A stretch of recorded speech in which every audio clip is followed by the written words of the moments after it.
Macam mana nak baca bila jumpa tanwin? Macam ni. Macam ni. Kemudian, ni adalah hamzah wasal. Ni hamzah wasal. Kita panggil ni pun hamzah wasal.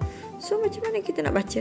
Sebabnya, khairun al-wasiyatu. Takkan kita nak baca khairul wasiyatu? Salah, Salah.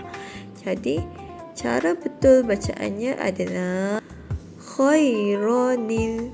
Kena letak nun baris bawah, nun kecil baris bawah, and then dekat tanwin ni kita akan buang satu baris. Kita buang satu baris, so akan tinggal satu baris sahaja. Jadi bacaannya adalah khaironil wasiyatu. Jadi harakat kat sini kita akan abaikan. Bacaannya khaironil wasiyatu. Yang ni pula Uzairun ibnu. Macam mana nak baca? Disebabkan adanya tanwin bertemu dengan hamzah wasal, maka kita kena letak nun kecil berbaris bawah. Okey. Kemudian tanwin ni kita akan buang satu baris, so akan tinggal tanwin ni kita akan buang satu baris, so akan tinggal satu dhammah sahaja.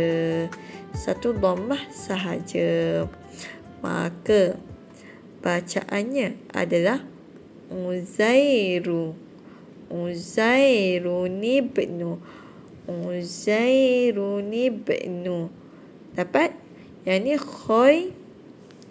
yang atas ni khaironil wasiyatu. Yang bawah ni Uzairun ibnu. Ni kita panggil nun iwad. Nama dia nun iwad. Okey. Mudah kan? Faham? Boleh cakap faham dekat komen. Bye.